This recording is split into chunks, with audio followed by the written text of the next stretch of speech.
you know, for example, that this confusion between gods and theater and figure characters. No? It's for example, if you take the Greek culture, you have at the beginning this superposition between, for example, Dionysus, the main figure of the theater, but it also, after Euripides, it became a kind of character. It was desacralized.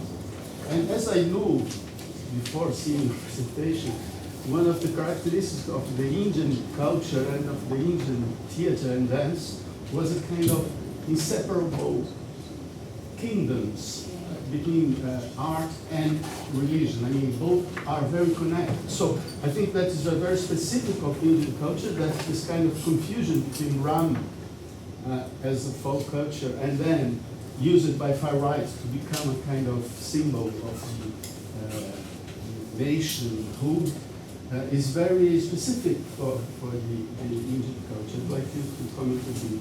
And for you, it was, I am just perplexed by your, I think very interesting this person nearing the question of populism as symptom and the psychoanalytic logic.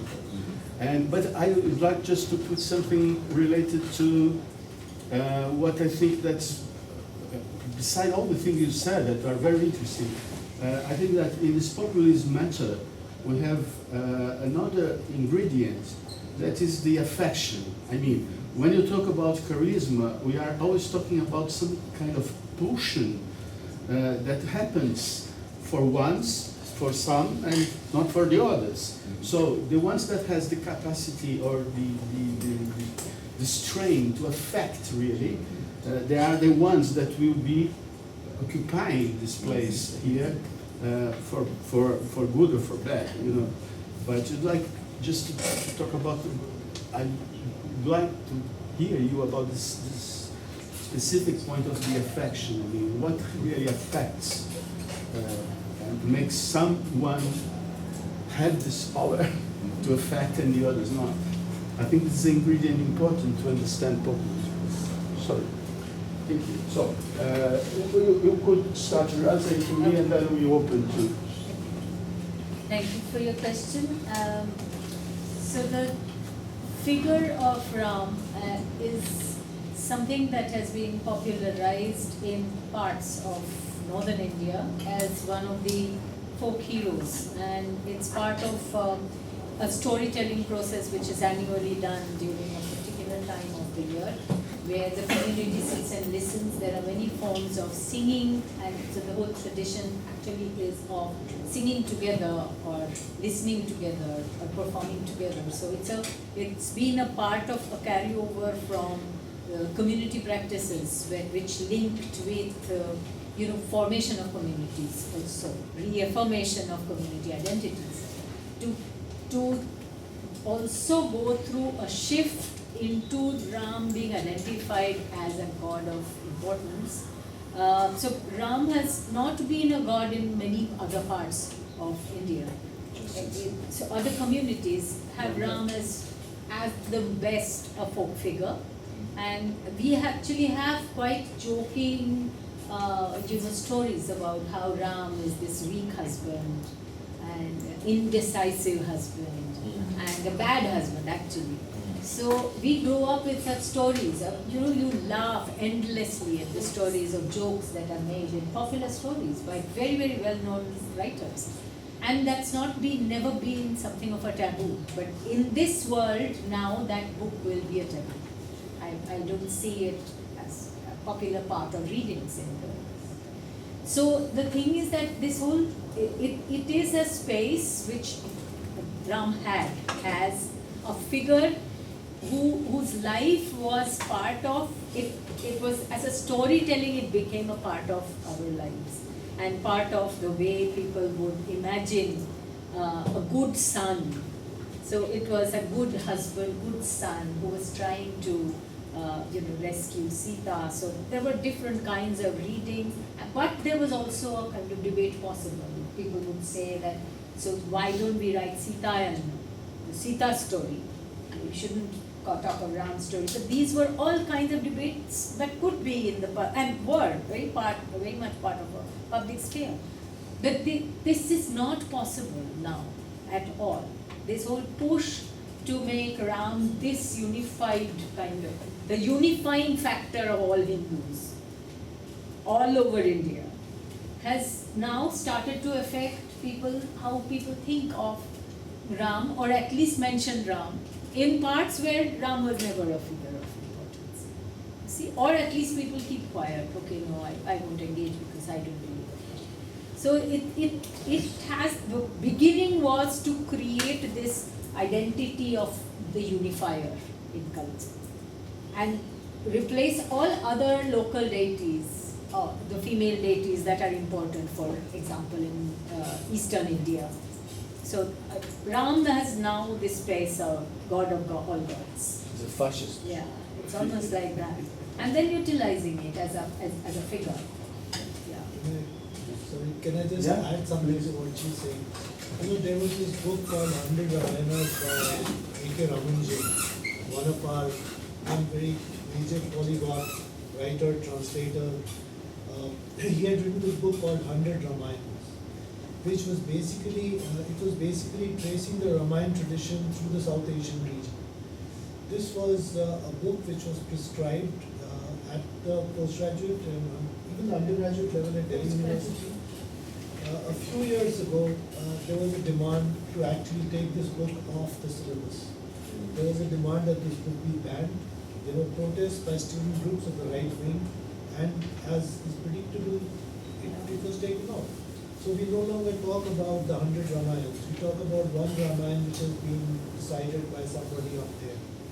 You know, in fact, there are so many instances of these diverse Ramayans. Many of them, actually, I was thinking of that one written by a Bengali woman writer.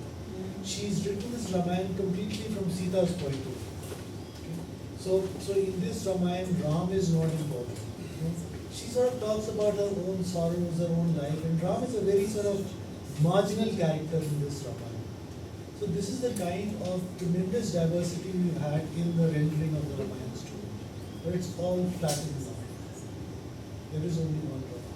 And also, to add one last small piece, this has not only started in the absolutely the populist realm of making Ram this larger than life. It started with government institutions like documenting Ramayana from different tribes and then giving them the story to say that you have to do this story and then we'll document you. So if you don't have Ramayana practice in your own culture, in your dance form or music form, prepare one. And then we will have the documentation of you done as a performer of Ramayana, or how your tradition has Ramayana, and then that has a single story. So this went on for a very long time. I'm talking about around, say, beginning of 2000.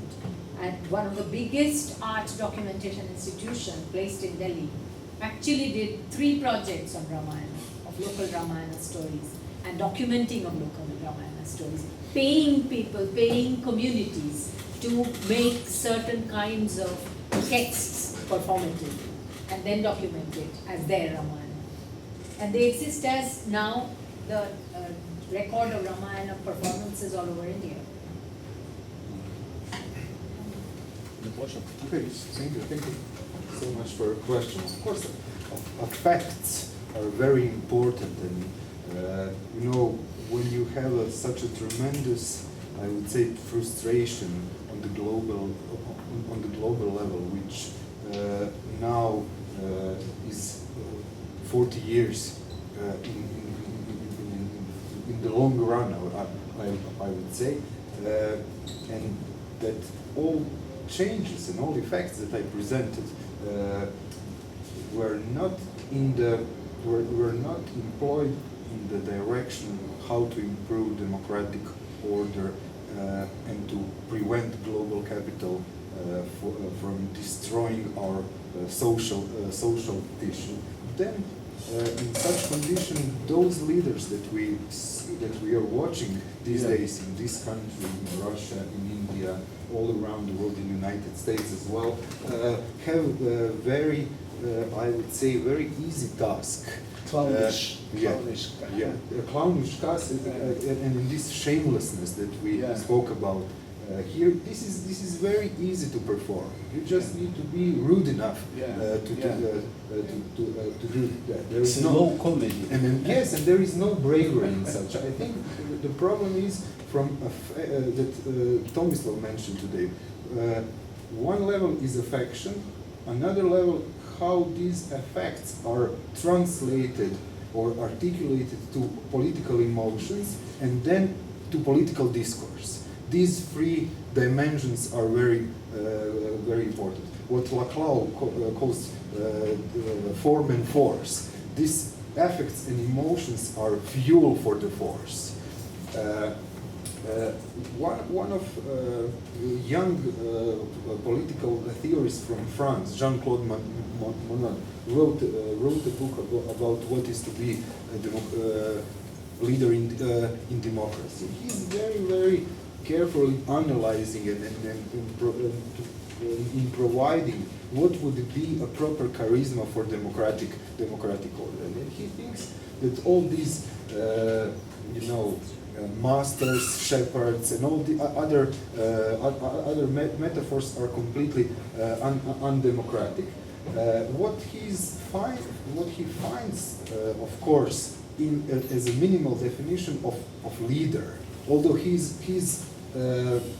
also reluctant to use the word leader. He said, I couldn't start this book because I felt a kind of repulsiveness to the word leader.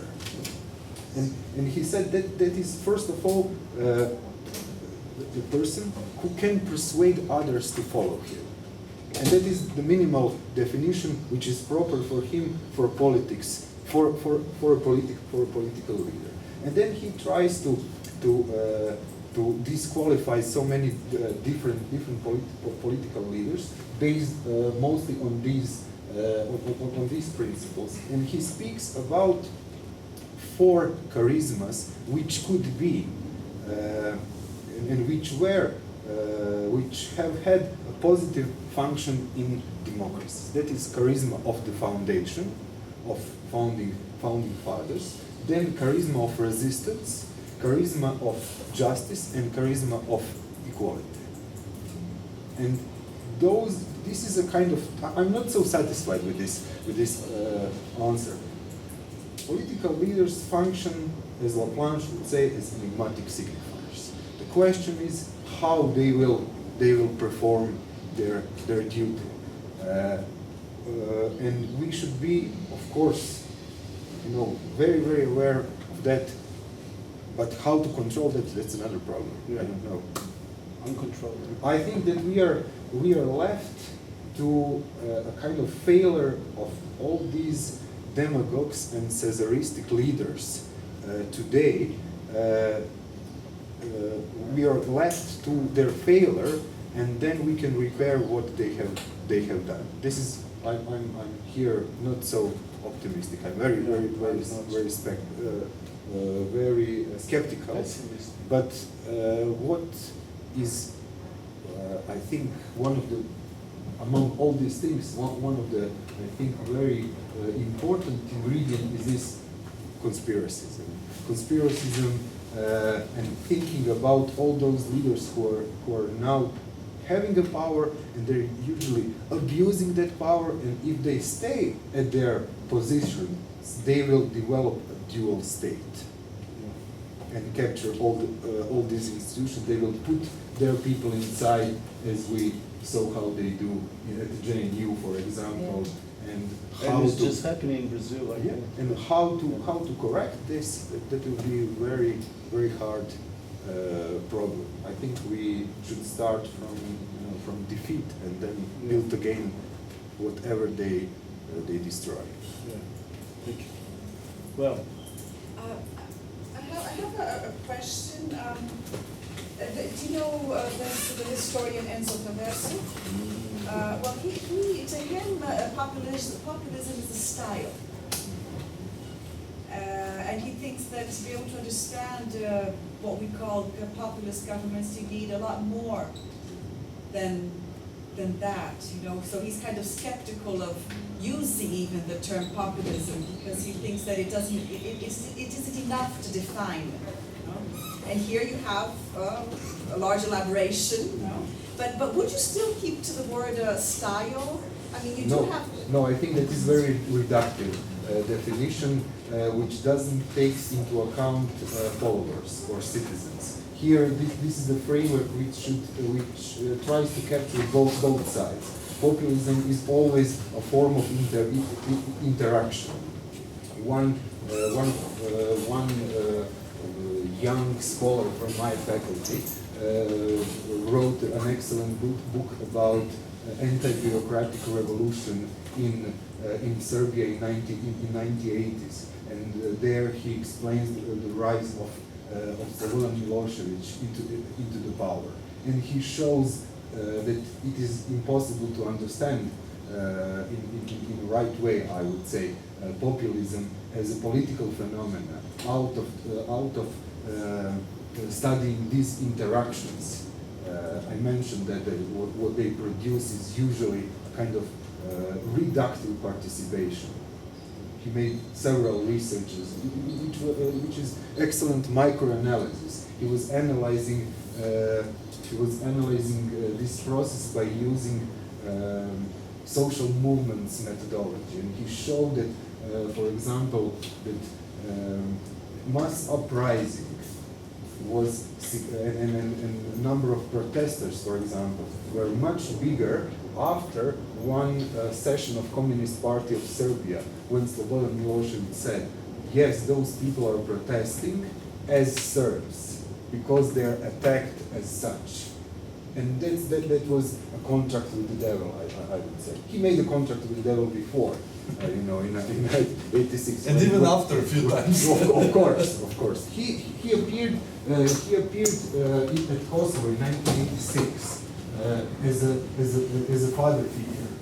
First, when he said no one should beat you in front of local Serbs who were protesting to see him, and then he realized the power, I think, of persuasion, of populism, and then he gradually turned from this figure to he was using mostly socialist language even in the 90s. But for example, his adverse side of his politics with manipulation, not only in the case of anti-bureaucratic revolution, also during the wars, 90s, and also when there is a few sentences from transcripts which are very significant. I think in 1995, when Croatia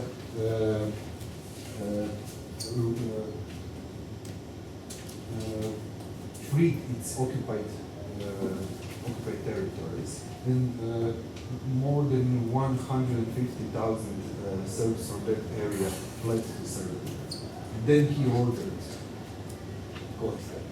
caught them and sent them again to occupied territories. And they were tortured by some, extreme militant groups, and this double weaponization, something very awful. But of course, it is one of the extremist productions of this dynamic. I think that populist leaders can vary through their political careers from one position to another position, and this is, of course, of course, I need to develop more this.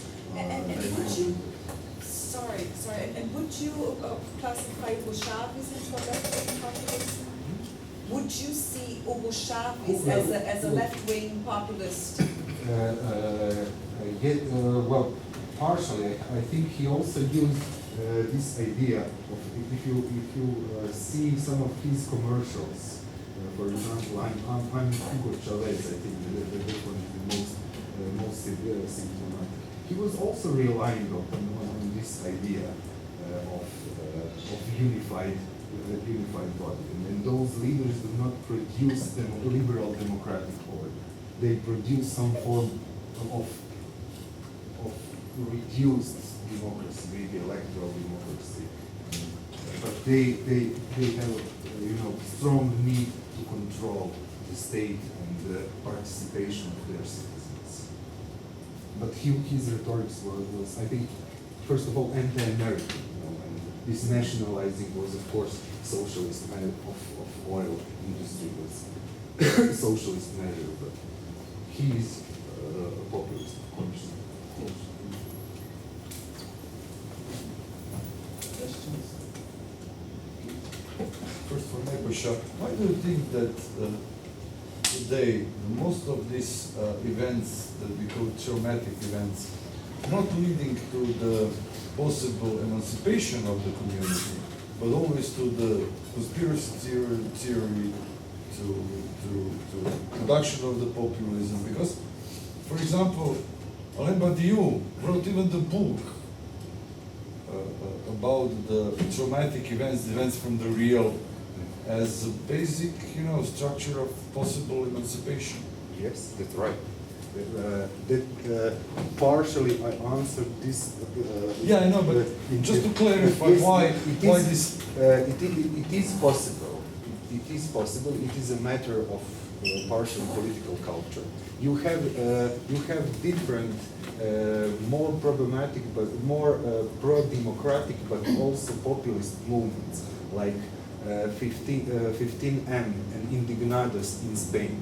They would be, I think, something that you were talking about.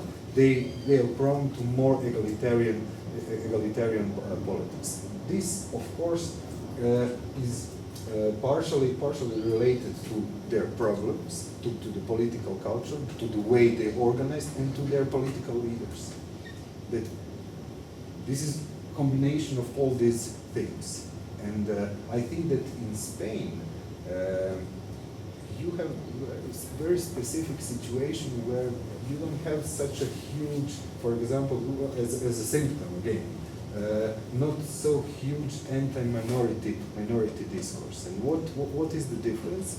What was one of the important factors here is that leaders, not only political leaders but also religious actors, they didn't legitimize such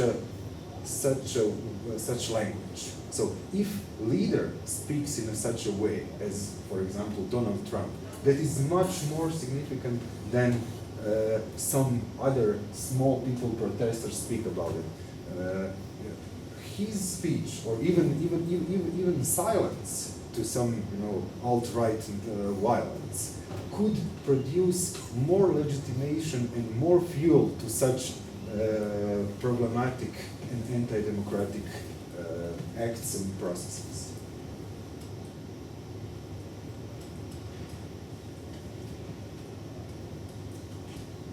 Please? Yeah, I just wanted to ask Urmimala something, which is that have you come across ways in which the story of the Ramayana has been modified or characters included as part of changing its nature to in the direction that you are talking about? So there are kind of some of the community practices themselves, like they talk from the demon's side, the so-called the Ravana's side, the popular demon king who ultimately Ram wanted to kill because he had his abduction of Sita perpetrated the whole story of Ramayana. So some of the community practices in southern part of India actually see the demons as the so-called demons as the heroes of the story, and it's told in a very different manner. And there are many, there are performances of women, many women, who have actually taken these women characters to protest against this making of this larger than life god of Rama. So the women who were affected by Rama's behavior. So Sita, for that matter, because Sita was rescued, of course, but then abandoned again, because he wanted to appear as a great king doing justice to what people expected of him. That Sita was somebody who had been abducted, so her character was questionable. So then Rama gave in to the popular thing of, how he could not have a wife who was tainted. So he wanted Sita to walk through fire and all that. The story has that. So there are alternate stories. A lot of feminist interventions have happened actually. I mean, if you see, the interventions have actually been either from already existing folk performances, and then those have become important in very, very important folk forms like Yakshagana, storytelling tradition from the south, which actually takes on stories of Hanuman, the monkey who became the principal warrior for Ram, and also the organizer of the troop, which was made up of monkeys. So it's also now seen as a reflection of the way in which human population was differentiated in terms of castes, and so monkeys as lesser of beings, live beings than humans. So humans and gods and then demons and monkeys. So these characters are seen as representations of people who are differentiated in terms of their social position and also the privileges they are supposed to have. So those kinds of interpretations from southern part of India, you see a lot of privileging. Even in the rest of Southeast Asia, you actually see the monkey king as one of the heroes, not Rama. Rama's character is never seen. On stage you see, not never seen, but less seen. Hanuman has a romantic story going on with a mermaid, which is one of the biggest stories in Cambodia. So it's a kind of different focus that have, literally sidestepped. But women in Indian performances have really, theatre as well as dance, have really worked wonders with countering this image of Rama as the god. Very interesting, you mentioned the castes and the hierarchies and all came, because looking at Adivasis or tribals at some point, and I found that in the telling of the Ramayana in those regions, like in the Dines district in Gujarat, in the popular stories, like Shabari, who's one of the characters, she is presented as a tribal. She's a person from the jungle, from the woods, but her character is, but still the hierarchy is preserved. That is, she's believed to have tasted the berries for whether they were poisonous or not, so that Ram wouldn't be poisoned, and then she has that thing. So the hierarchy is preserved. That is, she's tribal. She comes into the story. So the tribal gets integrated into the Hindu epic, which is interesting, but in a hierarchical way. She's an assistant. She's somebody who comes there and she's helping you. So it's just also very interestingly, in Ramayana, if you read the micro reading, it's a kind of a establishment of the sages and versus the warriors in different kind of caste status and power hierarchy. I mean, who has the right to dictate whom? But all that is now, no longer part of the public readings of these characters. And what I am saying is now that this one Rama, which is without the necessary understanding of the myth and the beauty of the myth, if you will, if there is any beauty in the story. But at the moment it's tough for us to realize, especially. I don't see any beauty. But if there is a way in which stories were told in childhood, if that holds something good, it's no longer important. Yeah. It cannot be a story anymore. It's a cheapening of Yeah, yeah. And it's a unification, and this man has to be revered. Yes. Well, we have the last question, because we are in our last minutes. Mary, please. Thank you. I'm very interested by what you kept mentioning for me, your complicity, that you're wondering about this. And I think it's a very complex matter without really knowing all the background except through your papers. When you say you're wondering about your complicity, I have to ask, well, in the situation when you're performing and you're not aware of what's happening in the historical moment, because that often only emerges more clearly in retrospect, then in a way, who are you? And is your image that's appropriated really you? I mean, perhaps it has something to do with the medium of dance, but what came to my mind is this very nice line from a W.B. Yeats poem, how can we know the dancer from the dance? And I think that that's very, very appropriate for the reception of Ram, for the public reception of Ram, where you are, or the performer is the figure. In this literal way, it's a work of imagination, but it's also a flattening, I think was the word that was used, a sort of flattening and closing down of things. But I think you also mentioned, I think the response to it, or the solution on a performance level, has to be with Bertolt Brecht and the Berliner Ensemble and the epic theatre and the whole kind of philosophy and technology, body technology of gesture and the historical consciousness and so on. I think it has to be that you are not that you are not Ram, actually. So there are two things. I'm so glad you asked this. Firstly, thank you. So the thing is, I'll say two things. One is that I realized even before I started feeling guilty about who I was portraying, I realized that in India, when you perform Ram, you cannot just be a performer. You are seen as Ram. So performing Ram is being Ram.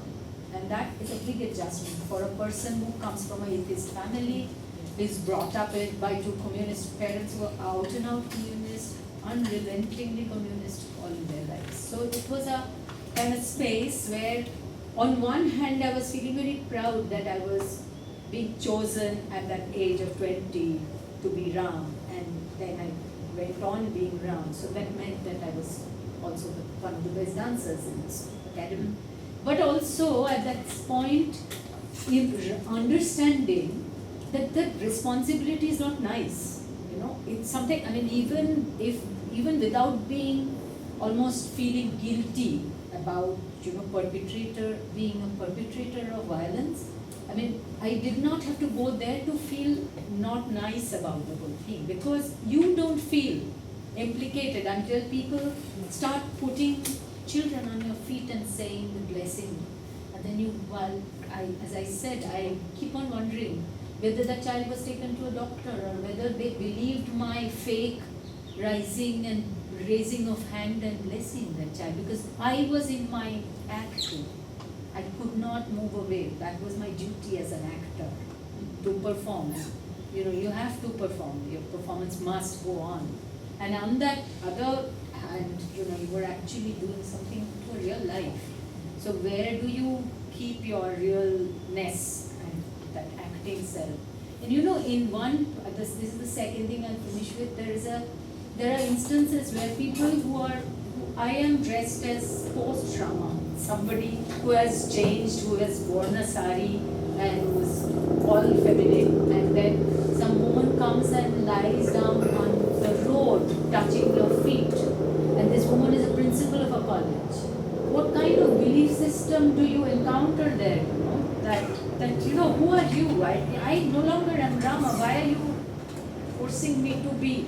But because you were Rama, and later I understood through my anthropologist self that the people who become Rama remain Rama for that 7 days of Ram, the reading and performing of Rama that goes on all over in eastern, the northern part of India.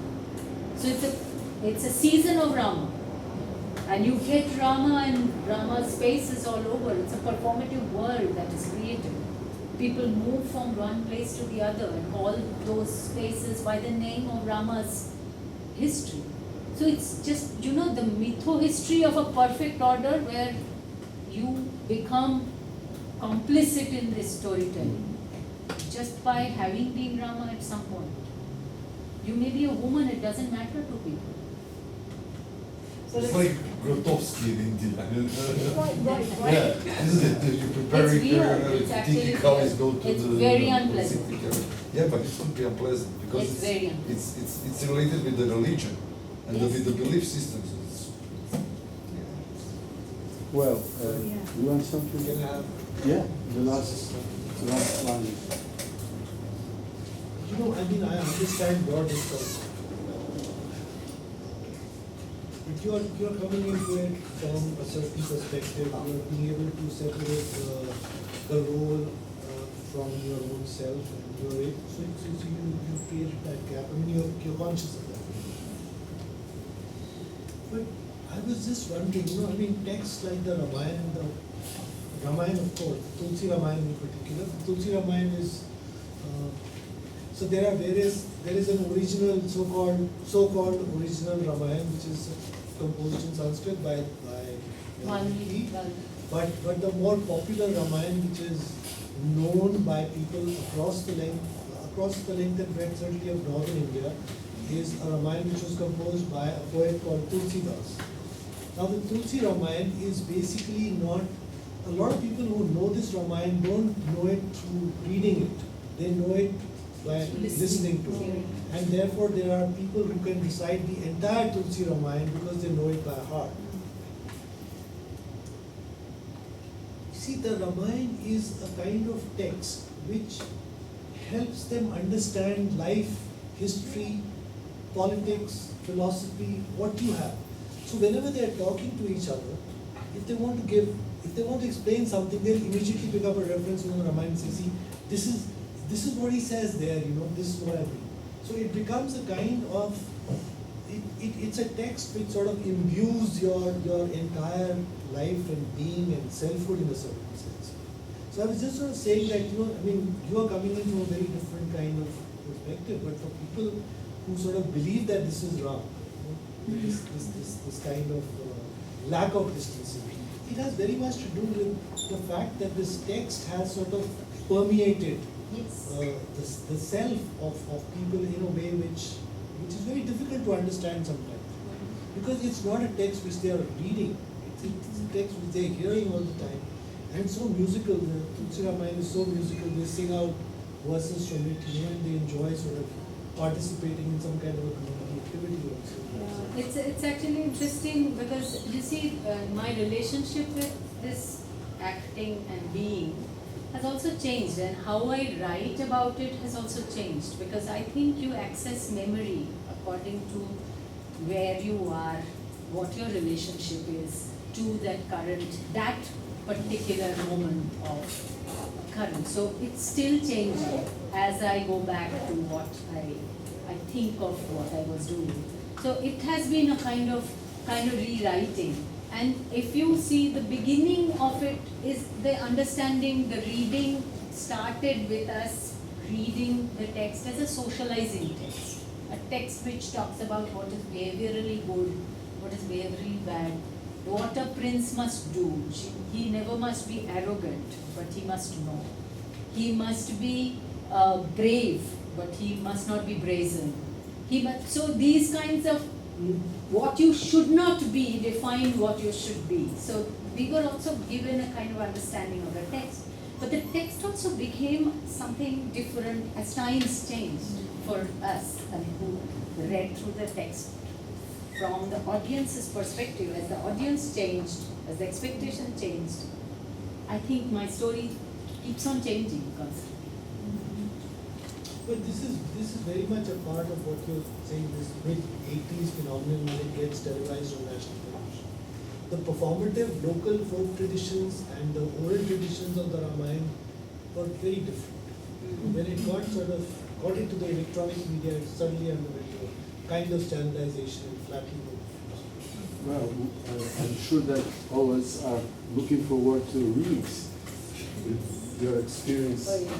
when you could just arrange the whole thing in a book, perhaps. There's a author well known already. She writes many Ramayanas by Paula Richmond. She's an American author, well known for the Ramayana interpretation. She and Rustam Barucha from India are co-editing this big book on performing Ramayanas. And this particular paper is part of it. Okay. Anyway, thank you very much for your Thank you. work. I think it was a fascinating.